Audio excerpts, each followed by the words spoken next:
And up next, we're going to be seeing Bbforky play flagalstan. How good are you? Man, what a match. And that was just the first winner. Whew. All right, so it looks like these two have also agreed to play on level 9 in order to save the tournament from extremely long matches. Both of these players could easily play on level 8 for a really long time, so it's exciting to see them both playing on level 9. I also kind of like this starting on level 9, just because you don't have I think the adjustment from 8 to 9 hurt Monty a lot more than it hurt FFR. You know, because it took him a while to kind of like get going, and then by the time he got going, he was already pretty far behind. Mm-hmm. And we already have the first match over. Yeah, 20 seconds, and Forky takes the first round of that set. Now, Forky's one of those players to really watch out for. He tends to be really comfortable with these really high speeds. He is the owner of the infamous Forky strat, which is basically getting the question mark chain. And very smart there on Forky's side. If he would have continued to clear blocks, he actually wouldn't have left himself any room to survive there. But he smartly positioned his blocks in that way so that he was able to move the red over and give himself a little bit more room to work. Yeah, in that particular case, he would have had enough space to raise his stack anyways, but if Flag had sent like a very big trash block, that would have been an instant force kill.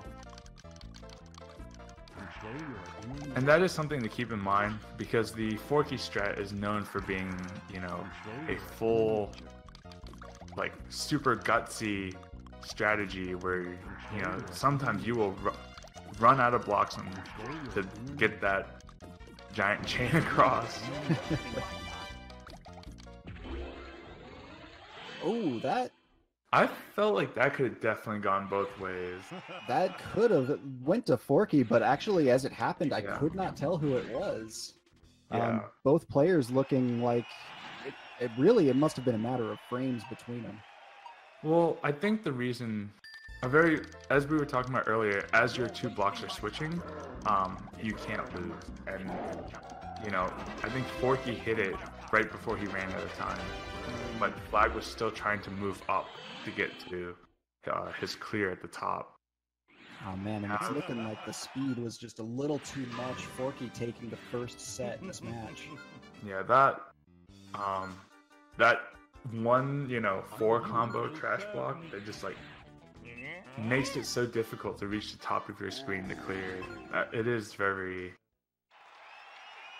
you know, it's a strategy that a lot of players use against the super hard AI, but at this speed, it definitely works against people too. Also, I would like to point out that even if Forky does win, his run is invalidated because he's using Giovanni. That is a banned character. He's not allowed to use that, so we're going to have to invalidate his entire run. Yeah, Persian's absolutely cheap. Yeah, you're not allowed to use Giovanni. I definitely had the Persian in my Pokemon Red. When I ported it to Pokemon Stadium 1, I remember the slash attack being colored red instead of white like every other move. That move, guaranteed crit on every Pokemon, ever. That Persian carried me through the entire Poke Cup. So. Yep, and now that same move is here in Pokemon Puzzle League. So, an interesting fact is that Persian is the only Pokemon in this entire game with that colored trash block. And I don't like how it looks so much like the blue diamond at all. It is an unfair advantage, especially at level 9. And this is actually the first round that these two have gone past a minute. Previous 3 have all been just under a minute. Oh no! Forky, yeah, Flag missed that his last switch clear there. Flag did miss his switch there. The characters are generally, from a mechanic standpoint, they are all equal. But I can almost guarantee you that is not the case when you're actually playing with sound. And then even the design of the trash blocks. I personally think it makes a pretty big difference. You know, because nobody wants to listen to certain Pokemon, cough cough cloister, you know, yell at you as you make your opponent makes, you know, a 20 chain against you. But you know, we were able to see Forky win with Giovanni's other Pokemon, so I guess it's not all. Not just Persian carrying. It's not all turtle.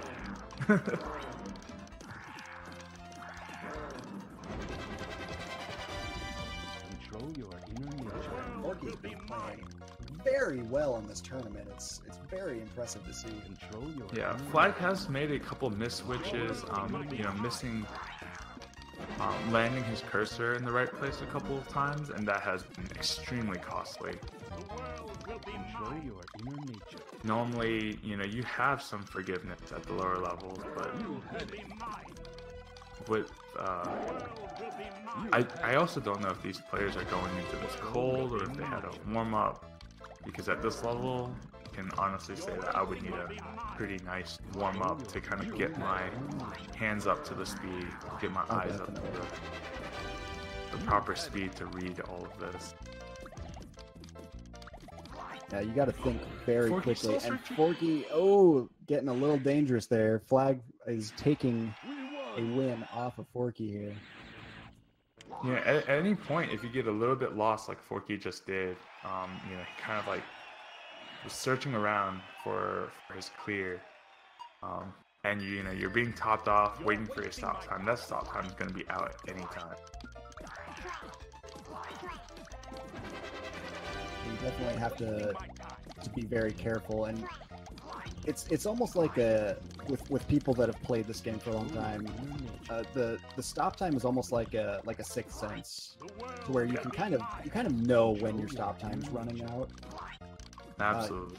Almost down to the exact moment when you run out and lose, you can just be like exactly that point. So once you kind of gain the sense of that, it's very helpful to know exactly how much time you have to make clears or set chains up. And I think it's also very common for players kind of to be able to estimate their stop time based on how much they just chained and all that as well. Mm-hmm. And that just comes with the territory of playing the game. Maybe a little too much. Control your inner nature. Control your Very, very big chains and very big combos coming out of Forky's side there. Flag doing a very good job of keeping up, though. Yeah. So being able to constantly top off your opponent, you know, as FFR did in the last match, you know, constantly putting him on an edge. And we do have Forky taking it. With his nice top off just a few seconds before Flag did. Mm-hmm.